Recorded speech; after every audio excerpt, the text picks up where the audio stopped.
Hello friends, जय जगन्नाथ। आज एमतिया पाग देखिकी भारी इच्छा है दही बड़े खायापाई।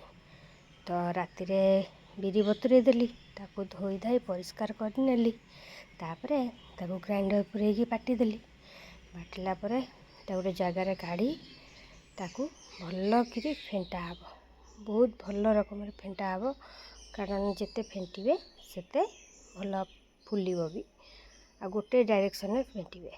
तापरे गोटे गिन्नार पानी नहीं तादे टिके बिरी पटा पके चेक करेंगे जे फुली कि नहीं। जदि फुलिब से भासीब। तादे टिके आंब कसिया अदा आ गोटा जीरा कला लुण पके फेंटिबे।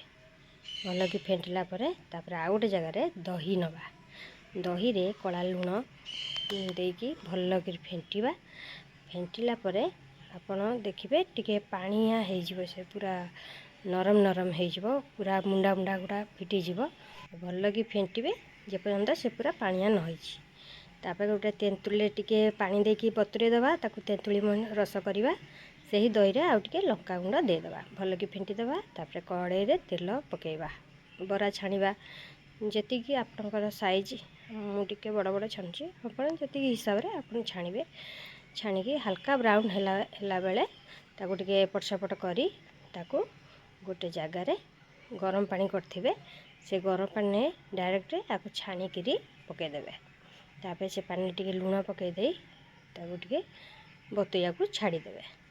ता किछि समय पर ताकू चिपुड़ी जो दही आपन फेंटी थिबे से दही गोटे गोटे करी पकेइबे। आ जेते बेले खाइबे सेते बेले ही पकईकी बाड़ीबे, नचेत भांगी जीवो। ताकू धीरे धीरे एपट सेपट करी ताकू गोटे जो थरे आपन खाइबे से बाउल रे आपन सजेइकी काढ़ीबे। से बाउल रे काढ़ीकी ताकू आपन तापर टिके आउ टिके से जो दही अछि ता ऊपर टिके सजेइ देबे। सजेइ देला परे तापरे ता देहरे लंका गुंड आउ जीरा लंका गुंड आउ चाट मसला कला लुण आपण स्वाद अनुसार पकईदेवे। तापर चाहिए आप कंचा लंका टे पकईबे।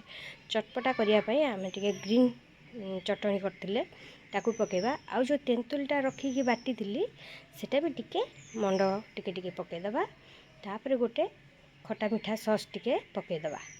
पकेला परे आपण गार्निश करने टिके गांठी आउ नले आपण दे परिबे, अनार दाना दे परिबे, नले पुदीना पत्र गोटे गोटे पकईदेबे।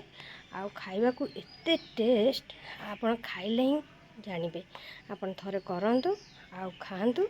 मते प्लीज कमेंट करी कहतु केमिति लागुची आपणकर दही बड़े।